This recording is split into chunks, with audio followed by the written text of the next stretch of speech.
There's a good ball played in for Tony Morley. Oh, he must be! And it is! Peter Will! Villa in the lead!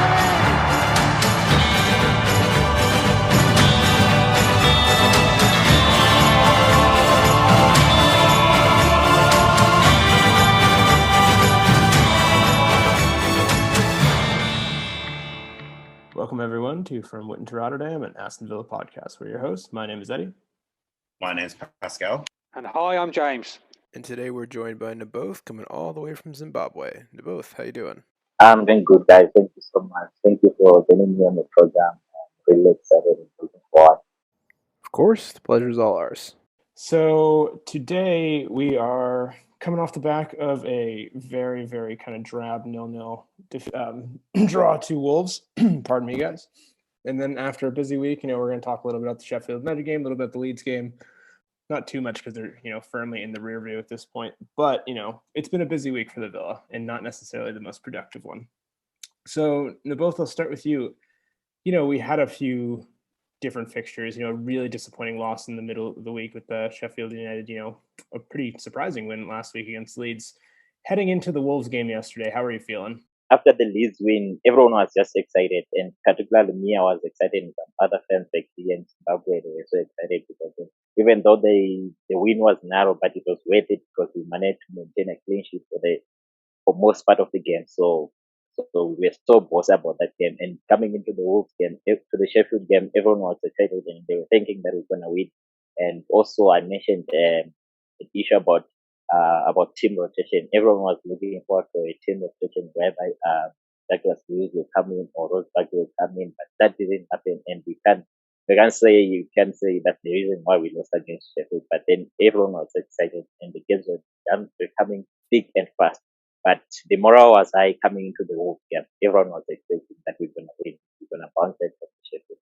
Yeah, I completely agree. I think against Leeds, I think we had the perfect team to set up for a team like Leeds who attack you all the time, and they're so energetic and so pragmatic.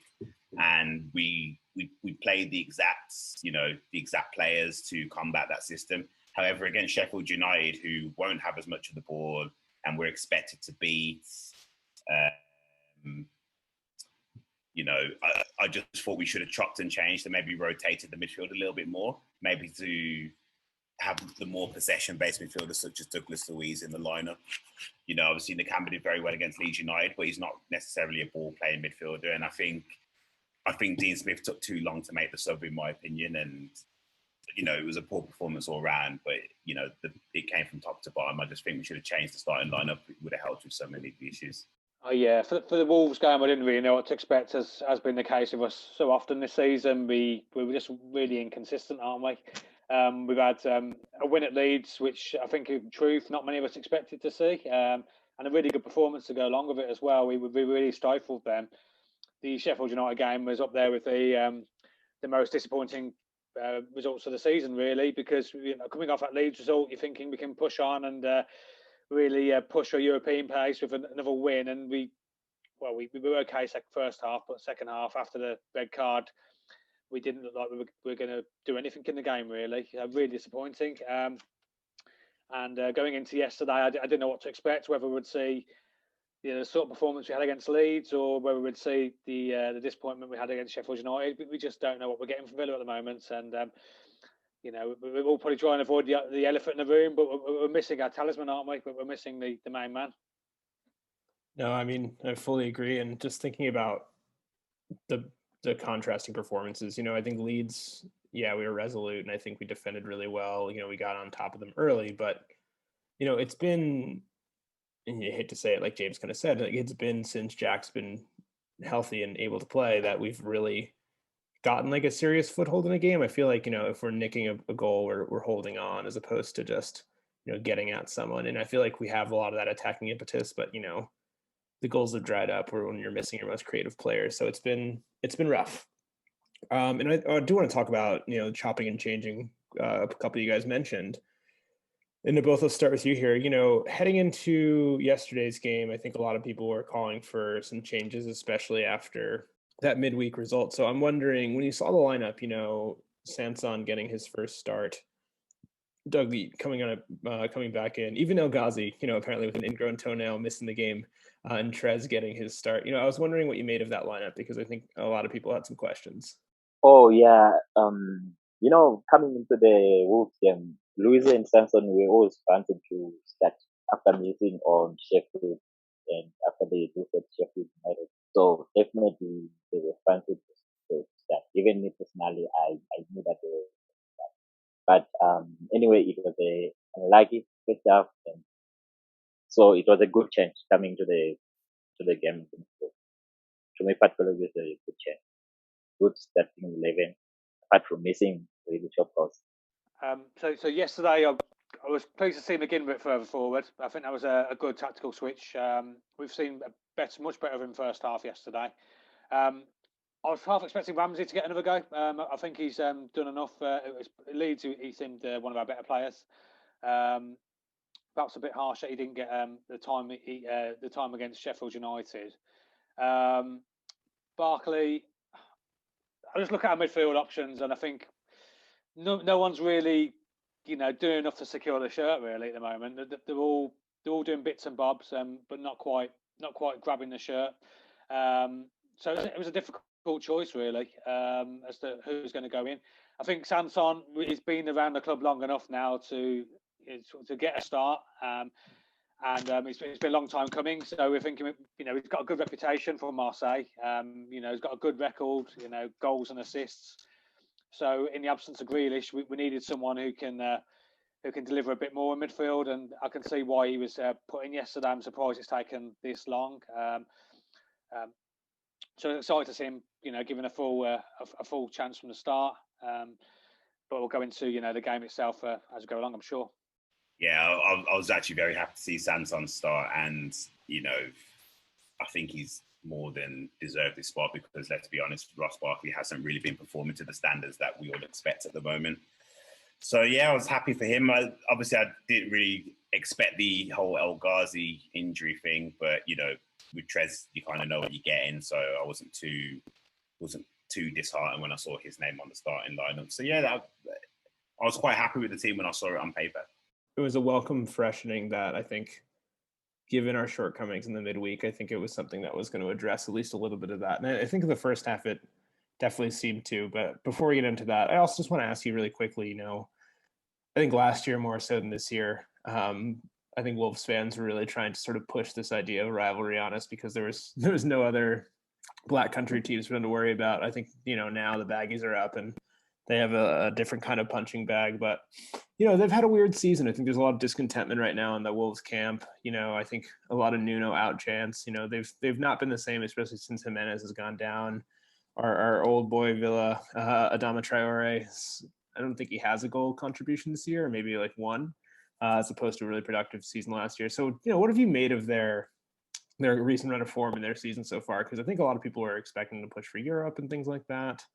But, coming off the back of a 4-1 loss to City and a draw to Newcastle, who is, we're going to talk about a little bit later, but not having the best of seasons.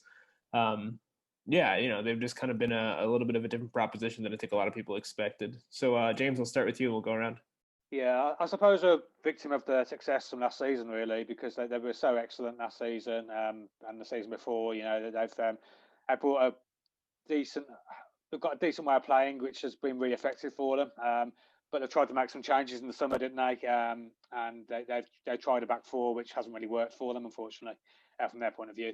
And they look a bit. They don't really have got potency without Jimenez. They've got a focal point up front, so it's a real blow for them, and you can't really see where they're scoring. I think the best chances yesterday all came from set pieces or mistakes from us, really, which they certainly should have converted one of them. But like I said, they're probably a victim of success, and they haven't really got the strength and depth which you really need to be a top side in this league. When you're trying to compete on all fronts. So yeah, we're much closer to them this season in terms of, obviously we're doing better in league position, but in terms of the squad as well, we're probably it's very similar to them now.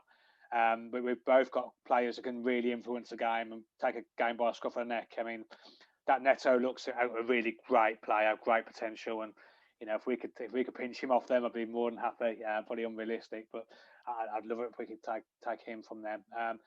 But they've got individual talents all over the pitch, but they're probably in a bit of a transition again now after losing Doherty, and a couple of their players perhaps need freshening up in the summer. You'd probably say for next season, but they've got another year in the league like us. They're safe again, so I feel it's a bit harsh with the criticism of Nuno. I think he's done an unbelievable job with them. The last few years.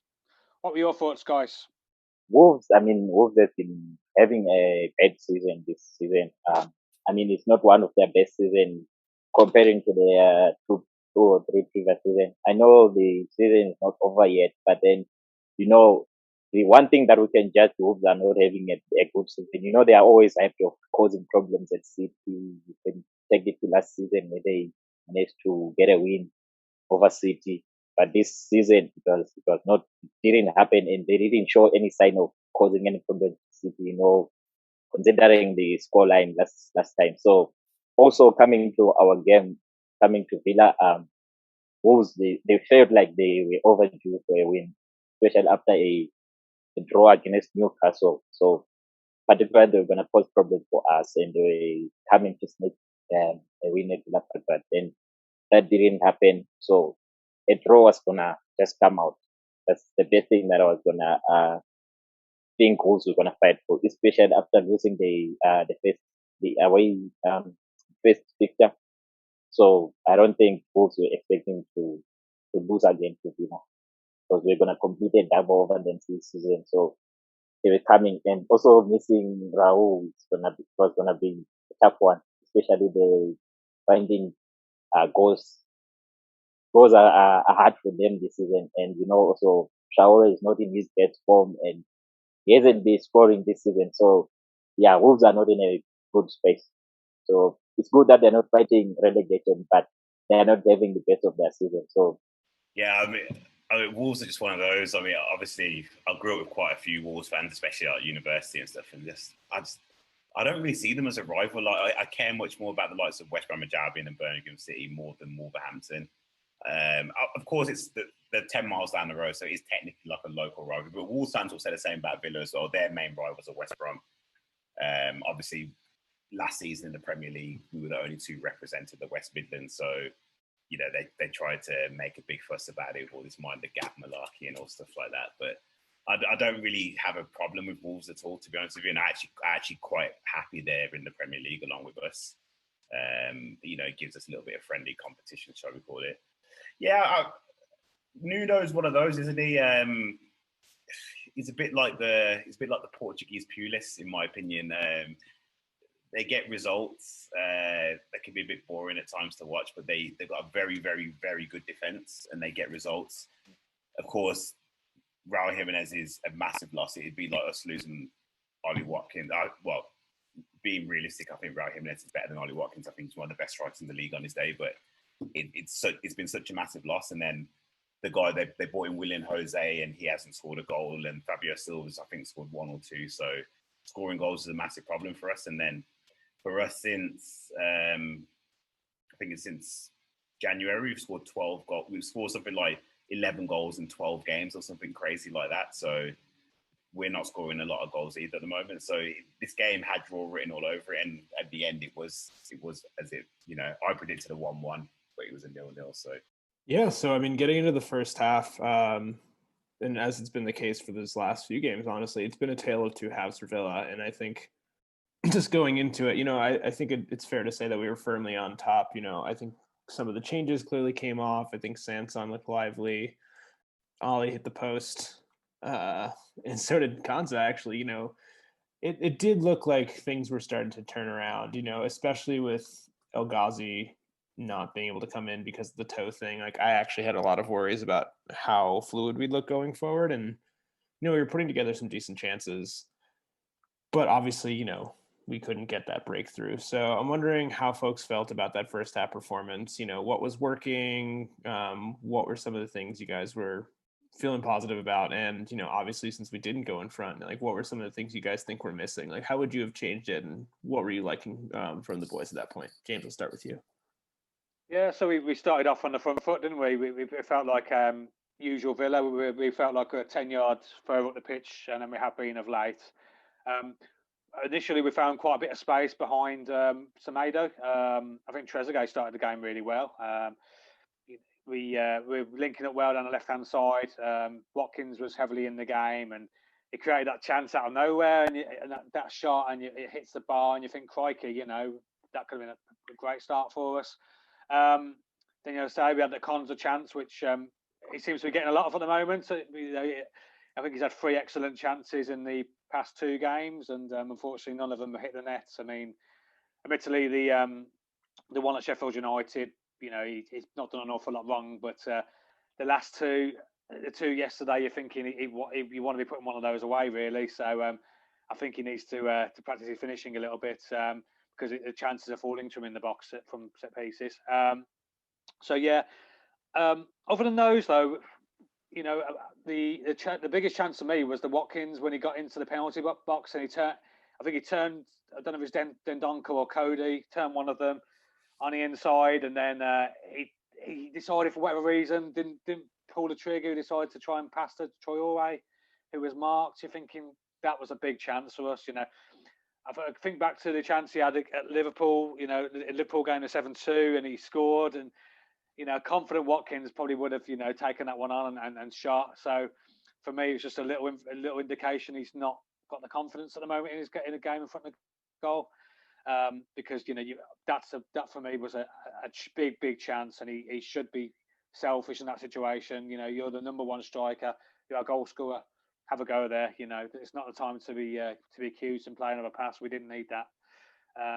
So yeah, all in all though, it was a good first half performance up until the last few minutes. I think when they came into it. So I was quite encouraged from the first half. What did you think, Naboth? I think we had a very good first half. Summing it up with 2 unlucky shots on target, Watkins missed when he hit the post, and then Ezri Konsa hit the post again. I mean, we had our right foot on front. Villa, comparing to the early leagues, we like leading in the early minutes. Our first goal against Arsenal and our goal against Leeds, you could tell again that Villa are going to score in the early stages of the game, and that was showing, and that was promising, and it was good. It was a good first half. Also, Sanson coming in, the pace was so right. Everything was just right. I just feel like we're so unlucky in the first half. We could have snatched a goal or 2 in the first half, and I really liked how Ezri Konsa was venturing up front. It's so rare sometimes to have a shot like Konsa had in the first half, and it hit the bar. It was so promising. So particularly we posted the game in the first half. It was amazing. Just that we were unlucky not to get a goal. But to me personally, the first half was so outstanding for us. Short just of a goal, but it was an amazing first half. Yeah, first half we were like Brazil. Second half we were like Bayern. It was a complete contrast of 2 halves. To be honest with you, we were passing it about the first half. We were excellent. We had chances. We were on the front foot. Wolves didn't know what to do. It was incredible. But I said to my friend who's a Wolves fan, like, Wolves are such a second half team, and the fact you have to take your chances in these Premier League games, because in the second half you're going to go up against a completely different team, and that's what happened. Luckily for us, we managed to hold on. No, absolutely. And I think you make a really good point there, Pascal. Like, they weren't going to just lie down and let that continue, and it showed, especially after the half. So heading into the second half, it was a really just different kind of Wolves. They're a little more energetic. They're a little bit more confident. And I think we also sat back a little bit, and we're lucky to kind of get away with one there. I think the way that Emmy save that Naboth kind of talked about a little earlier, I think was the perfect way to sort of sum it up. We were kind of hanging on by, for dear life at the end there, trying to just keep him out. not many chances created. And then, even the changes we made, and, I'll let you guys talk about it. Barkley, Keenan Davis. I think Ramsey kind of put himself about a little bit, but, there really just no impact. And that kind of looked like the case when you looked at the bench beforehand. So, Naboth, I'll start with you. I'd love to hear your thoughts on the second half. Like, what was different? What went wrong? And, what would you have done a little differently if you were Dean Smith? Yeah, the second half was a little bit tough. I can say Wolves, they kind of on the second half. So just as we were unlucky in the first half, they were also unlucky in the second half when Martinez saved Neto's goal and when Sykes he just missed the game. He just missed the post. He missed an open chance. So I mean, Wolves, they had a possession. They have so much possession in the second half, and I can't actually pinpoint what went wrong. But second half was not best for us. It was not really good for us, especially in terms of possession. We lacked possession in the second half, and also Sanso he lacked a little bit of physique, not that much, but for his first start, it wasn't that bad. But in the second half, he lacked that physique. I hope he will come through his games comes by. But all I can say is they both the second half. And when it comes to changes, yeah, Barkley was fancy to come in the second half, and he did come on and he improved on corners. I remember one of the corner which El Mohamed missed, but it was a good corner from Rose Barkley. So when Rose Barkley came in, it was a little bit lively, but unlike on our side also. And I would like to praise Martinez for the save. He really made excellent save, and I mean he saved the game for us because we didn't snatch the game in the first half, and then Martinez prevented the game from being snatched away from us. But that's how I can sum up the second half. Yeah, I think that's fair. Yeah, Martinez, he's doing what we expect of him. He's a world-class goalkeeper and it's a world-class save. He's kept us in it, but we've also had a massive stroke of luck. With the chance from Sykes. I don't know. It's harder to miss than it is to score, surely, from there. But in terms of what we've done differently, I think what we failed to do was we prepared for Wolves to change. Really, Wolves to get better. I think we probably just assumed, we can come out and do the same again, and the Wolves come out as the stats say, and as Pascal said, they're a second half team. They're much better in the second half in terms of goals scored. So maybe it's part of their tactics is to be resolute first half and second half have a bit more of a go, and that's what they did. In truth, firstly, Barkley, he had a massive warm up at half time, and then he seemed to take an absolute age to get on the pitch. He's doing his stubs up for 10 minutes. He should be ready to get on the pitch, in my opinion. And when he did come on, I didn't even notice him. He might have took a corner. I think he nearly assisted them to score. Other than that, he's again really been disappointing. Massively disappointed him recently, unfortunately. And aside from that, I think Ramsey looked okay when he came on. Unfortunately, Keenan Davis, he's not looking up to Premier League level for me. And the fact that he's our second choice at the moment, it just says how weak we are in that area. I can't wait for Wesley to come back. I really can't. Hopefully, it's going to be weeks now rather than months. I think there's talk he's going to be involved in the 23 games soon, so that's good news.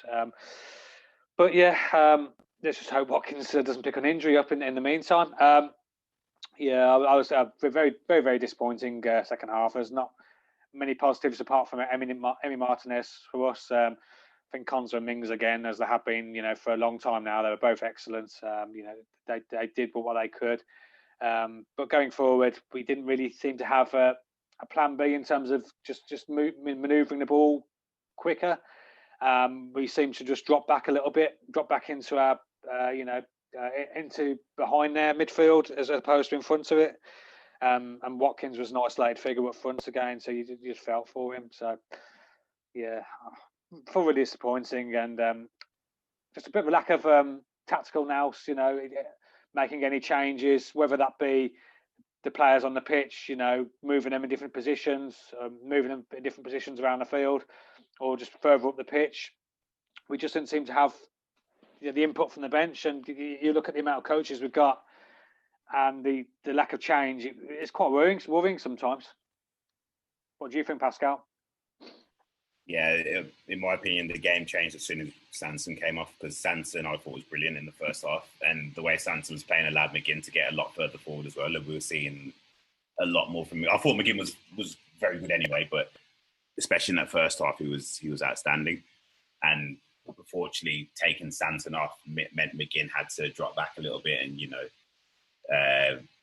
had to put Barkley in his preferred role. And I don't really want to have to come on here and slag players off, but he's just not doing it at the moment, to be honest with you. It's a real shame to say it, because he started so well, but since the injury, I don't know what it is. Maybe he's missing playing with Jack Grealish or whatever, but he just hasn't been the same player. And it's getting to the point that when we bring him on, we're just better off playing with 10 men instead of 11, because he's just not offering that much, unfortunately. I thought Wolves were very good in the second half. They came out at us a lot more. Again, we were indebted to Emi Martinez making some quality saves as usual. We're getting to this point every week where he's like the man of him or Konsa or Mings or Target nominations for man of the match every game, because they've been outstanding all season. You can say Emi Martinez is easily signing of the season, in my opinion. He's been absolutely incredible. You think about where we'd be if we didn't have him, we'd probably be about 14th or 15th or something like that. And that's without exaggeration. He's been that good for us. Yeah, at this point, second half, but I expected it, because one, I said it was going to be a draw from the start, and two, I just know what Wolves are like in the second half. So I'm disappointed, but I'm not surprised the way we're playing at the moment, unfortunately. Yeah, and I think a couple of you mentioned that Saiss miss. It's just one of those, you just kind of look at yourself and you're just like, well, like I don't really want us to be relying on the like misfortune of others to get results. So with that in mind, it was drab. Emi proved his worth and his mettle, as he always does. And yeah, it was just another kind of one to forget a little bit, especially after the week started so promisingly against the team that I think we maybe had the worst chance against. And then it just kind of went downhill from there. So, I'll ask this question, as I also asked for your man of the match: points lost or points gained? With the way Wolves were playing yesterday, I don't think it would be fair for us to say points missed. I think it would be points gained, or a point gain, because we were the ones who got the first unlucky. We were so unlucky in the first moment, and then in the second half they were unlucky. So considering they were the last to be unlucky, I think we gained the point, because the says means it wasn't meant to be a miss. So to me, I'm gonna say it's a point gain, because we could have easily lost that point if Says didn't miss that, and if Martinez didn't save Conor Coady's shot, and if he didn't save Neto's shot, I would say it's a point gain. And when it comes to the man of the match, I can't really pick against. Between Konsa and Watkins, it was just outstanding. I think I can say Konsa was our second striker yesterday. So I'll give it to Konsa. Konsa was just everywhere. So for my man of the match, I will give it to Eric Konsa. Yeah, I think that's fair. I think Konsa, Mings, or Martinez for me. Any of those three could take it. In terms of point gained or not, I don't want to look at the game in isolation. I think I look at the last three games, and for me, 4 points is average. It's probably what I expected. I didn't expect to beat Leeds. I didn't expect to lose Sheffield United, and probably did expect to get the draw against Wolves. So it's okay, but it's not. If we had Grealish, let's face it, I'll be wanting 6 points in those three games at least. I'm okay with it. I'm just desperate for Grealish to come back now. Just so this season doesn't waver out. I really worry. I don't worry. Worry's the wrong word, but I just see it as a missed opportunity if we meander along in this sort of form to the end of the season. We're in danger of having an end to the season where it wouldn't really reflect how good we've been for large parts of it. So I really want us to find the formula again that we had the pre-COVID break, and really push on again, because we've got the quality amongst the squad. We don't want to be too negative. So hopefully we can push on now and get towards a decent league position. I completely agree. I think it's a good point. I would have taken a draw before the start of the game, all things considered, with our current squad and stuff. And watching how the game transpired, especially in the second half, I'm quite happy with the point. Very quickly, my man of the match was Conte. I thought he was brilliant at both ends of the pitch and very unlucky not to score. Yeah, and I think I agree with you guys, especially looking at just even like when the team sheet came out, I looked at the bench. I looked at like even El Ghazi missing, who's been sans Jack, like our most reliable creative player the last few weeks. I think Traore's going through a little bit of a dip in form. Nothing bad, but, he's just not up to the standard. No, I don't think anyone's really up to the standard they really set for themselves earlier in the season. So, yeah, a point is a point. I'm not going to lose too much sleep over it, but hopefully the run of form and the results, start to turn around a little bit, because I do agree, James. I don't really want to have this such a promising start to the season sort of taper off and meander. Like, yeah, we're safe, but like, I don't want to be one of those teams who's kind of not playing for anything towards the end of the season. And I still think there's plenty of time to turn that around and not make that the case. But speaking of, getting back to good form, I think it's a perfect time to talk about our game next week. We're going to be turning up to Newcastle. Steve Bruce, Villa old boy, Villa legend, if you will. Maybe not in the best way. But, they are having their own kind of tough season, and I think if I look at our fortunes and I look at theirs, I feel much better about what's going on. So and they're also coming off the back of a very drab draw just today against the Baggies. So I'll start with you, Naboth.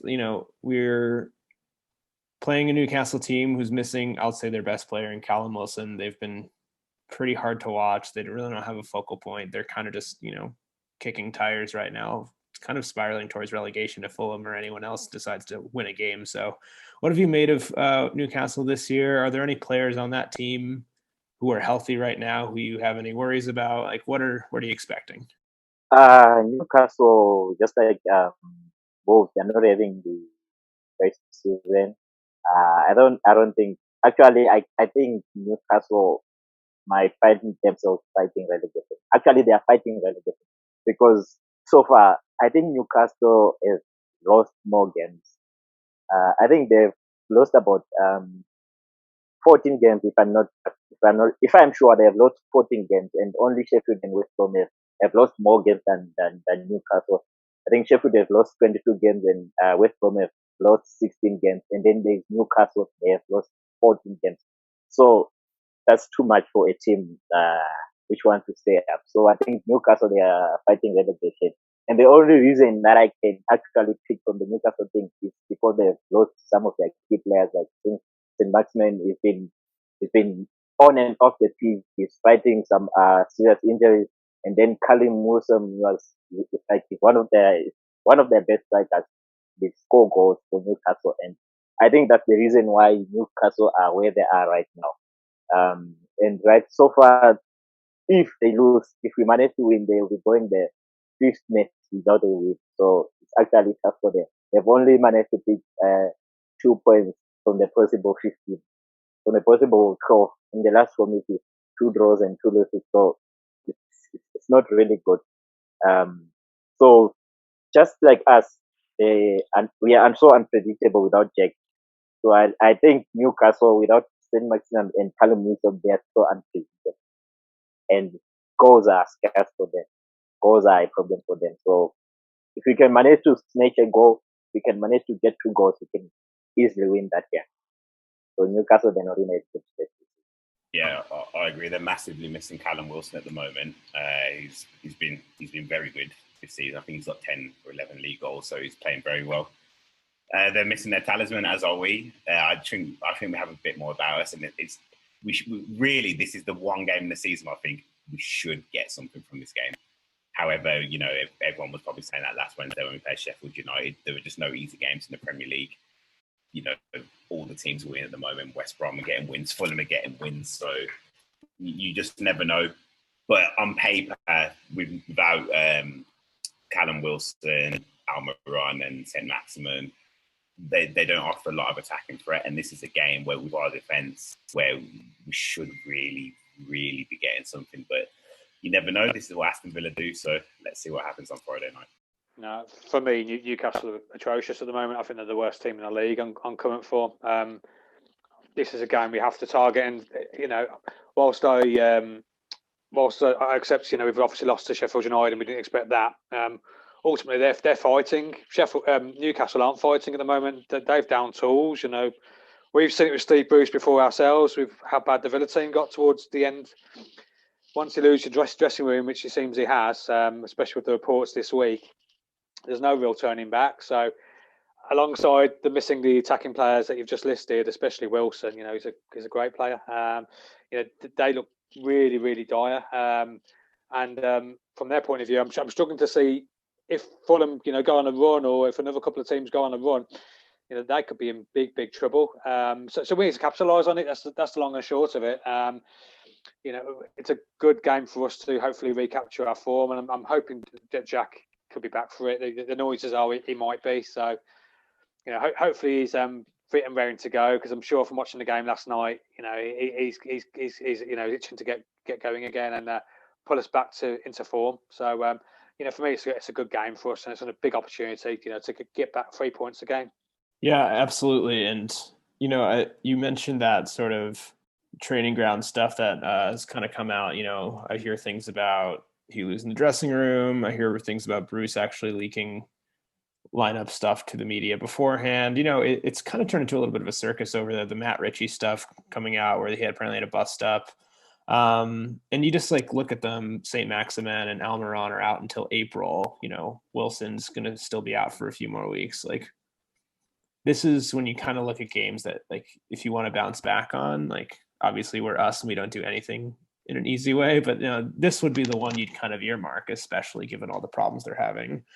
I'm also hearing Jack might be back for this game, which would be a lovely, lovely bonus. But even without him, it's a game we should be getting something from. So knowing that, I usually ask about danger men on their team, but I feel like all of them are injured. I really don't have anyone. Dwight Gale, I feel like he likes to score a goal against us, but I think those days are kind of behind us in the championship at this point. So I'll go around the circle, see if there's anyone on that particular team you're worried about right now, but also your score prediction. So Naboth, I'll start with you.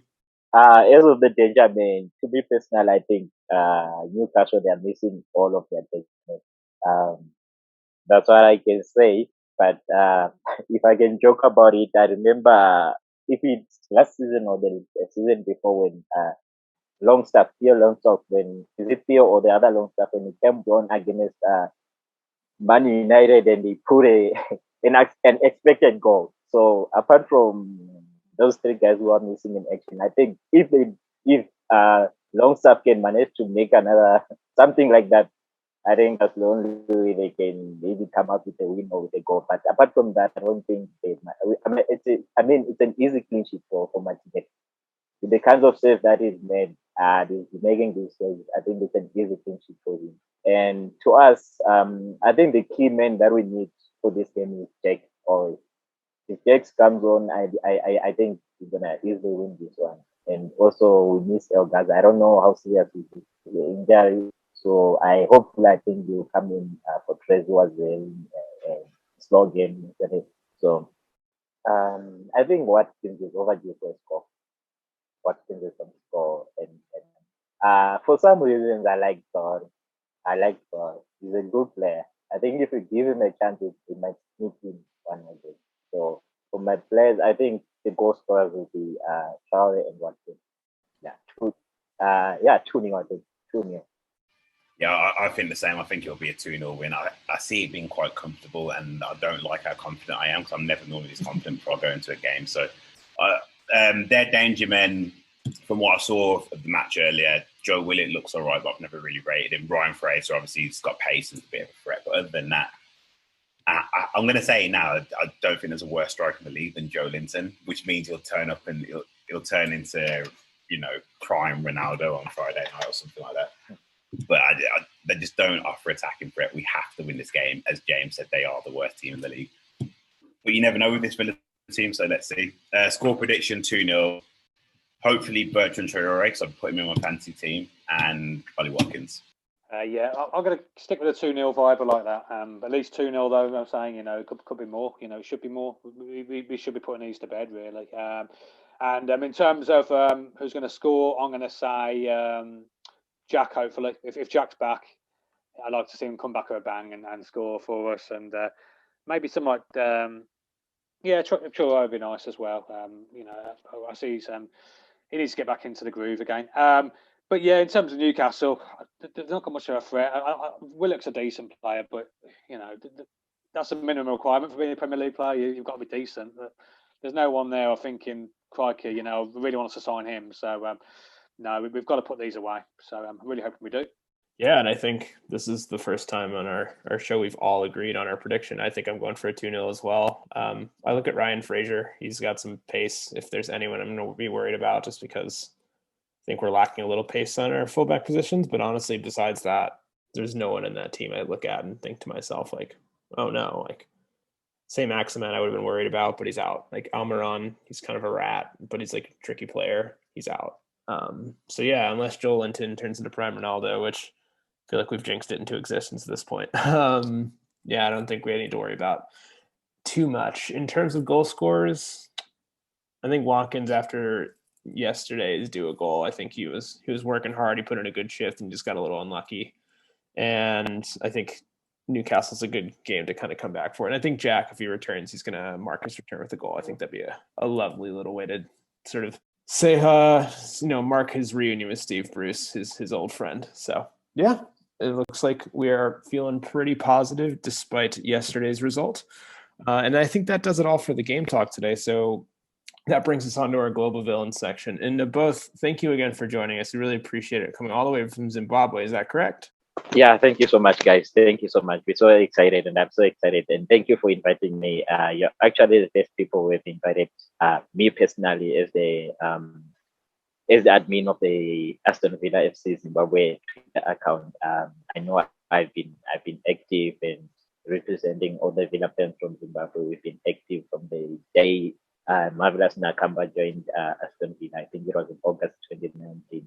So we've been there. If you check our account, it's been active from day one till now, and we've been supporting the team from day one till now, and we won't stop supporting the Villa. I think that actually comes into our first question because, we definitely saw like this kind of rise in fans in Zimbabwe when Marvelous Nakamba signed. So I'm wondering, was that like the first time you started hearing about Villa and you started supporting? And, since then, Marv's been here, but also you've been a Villa fan for the last few years. Like, how do you feel like your love for the club has grown beyond just like your love for your countrymen? Definitely.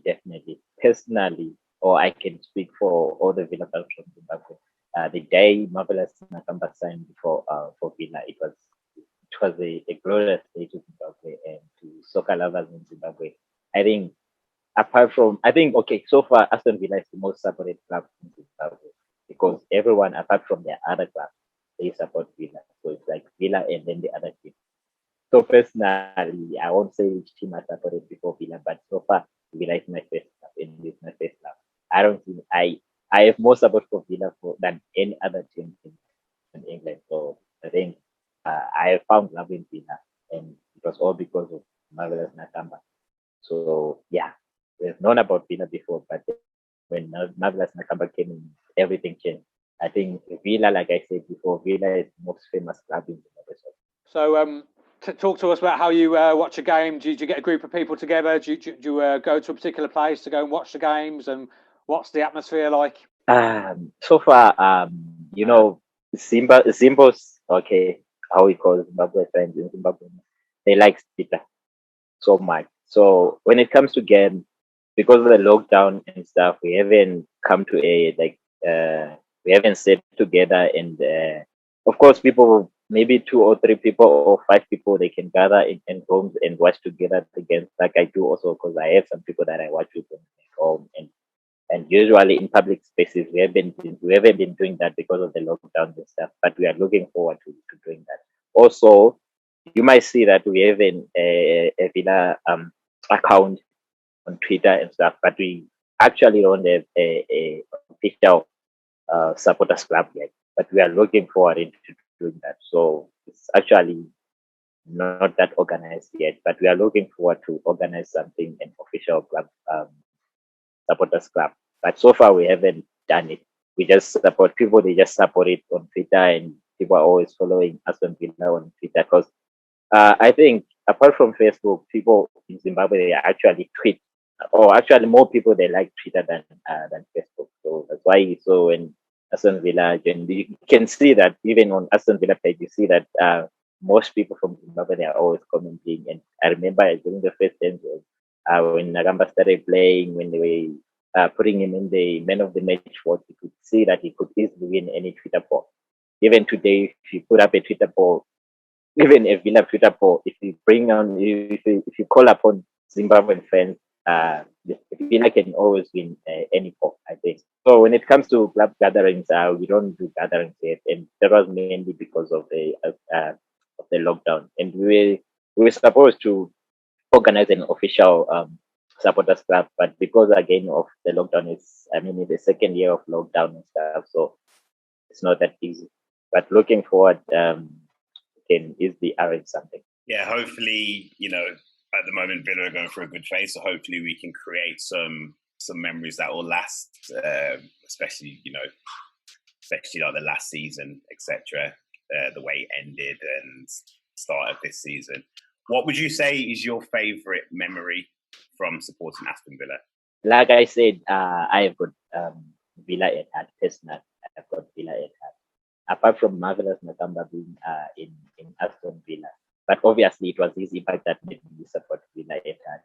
But so, like I said, I am the admin, so I can't pass a day without tweeting about Villa, without watching anything about Villa. So actually, my blood is Villa. So I can't pinpoint like an amazing moment because every moment with Villa is amazing. But apart from that, I can pinpoint this season. It's amazing. I mean, this season compared to last season, it's really amazing. I was so shattered last season when almost got relegated, but this season, I think my moment will be made if we manage to find a spot in the European games. Like I think my moment will be made when Villa actually makes it to the either Europa or UEFA. That's what I'm fighting for right now. That will make my Villa moment so far. Yeah. I mean, Europe or bust. I think, Dean Smith's Tricky Villains are definitely on the way. And if not this season, I think we'll definitely be competing in and around it next season. So hopefully there's some good times to come. So I do have a quick question, just because, we have seen these like big, these countries in certain parts of the world, like when their player gets signed, like it becomes this kind of like mass, influx of more fans. So knowing that, I think Marv is kind of cemented himself as like a really wonderful figure. I think, there's never any bad blood. He's never going to get too much stick. People just generally like Marvelous Nakamba. He's a great player. He seems like a great guy too. If Marv ever left Villa on good terms, do you think there would still be a lot of Villa fans in Zimbabwe? Definitely, there will be still a lot of Villa fans in Zimbabwe, and I am one of the fans that will be there for Villa. I will be other fan because I don't see myself deleting this account just because Marvelous has left Villa. So I think many people are still going to support Villa, even if Marvelous Nagamba leaves Villa, if it happens. But I don't think, because like you have said, Marvelous is cemented into the hearts of Villa fans there in England. So I don't see Marvelous Nagamba leaving in the near future. Maybe a season after next season, but so far I don't see that happening. And again, I don't think I would ever stop supporting Aston Villa just because Marvelous Nagamba is left Aston Villa. And I'm still looking forward, like I said, I'm still looking forward to creating an official supporters club in Zimbabwe. So definitely, like I'm saying, I don't think Villa is not gonna lose its fans in Zimbabwe, its fan base in Zimbabwe, even if Marvelous Nakamba leaves Villa. I don't think people will unfollow Villa. That's great to hear. Great to hear we've got some new fans. Thinking about Marvelous Nakamba himself, do you think he's been given a fair crack this season? Do you think he deserves a few more games? I can complain with game time for Marvelous Nakamba because Douglas Luiz has been performing very well since the start of the season. So I think even he himself, he understands he's a sportsman.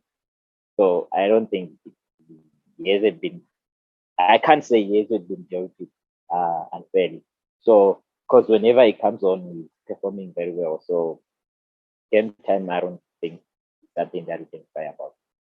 He's been playing well, and it's so bright. The future is so bright. It's been excellent every time he's come on, and I don't think it has affected us back here on how we support Villa and how we perceive his and his team selection. I mean, his team selection is important so far because he's been performing very well.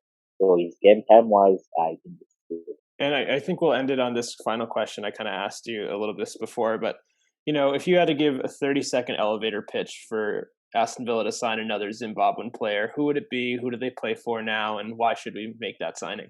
Okay, I would say Tino Kadewe. I think you have heard of him. He's playing for Lyon right now. He's having a tremendous season in League One in France.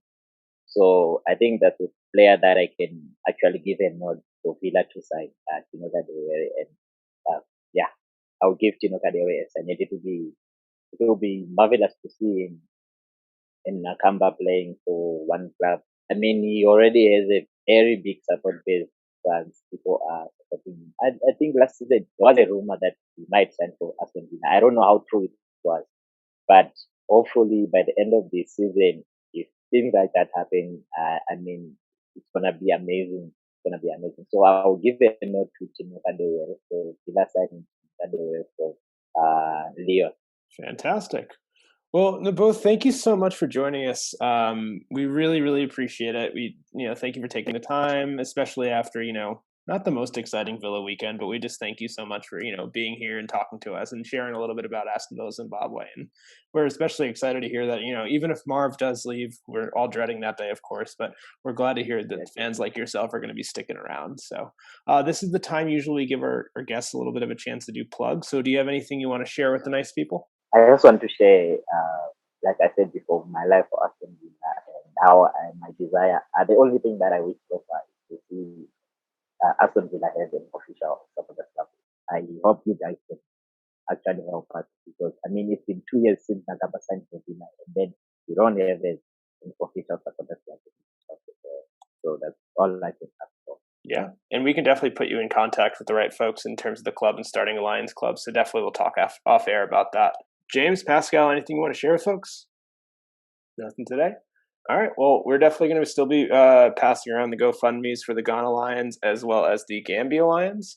We're definitely going to be posting the information for Naboth and Astonvilla Zimbabwe's Twitter account after this. So you can follow them, give them a like, show them some support, just like they're supporting the great club. And besides that, we hope you keep liking, commenting, subscribing, sharing, listening, and subscribing to our YouTube channel as well. And if no one has anything else to say, up the Villa. Up the Villa. Of the Villa. Up the Villa.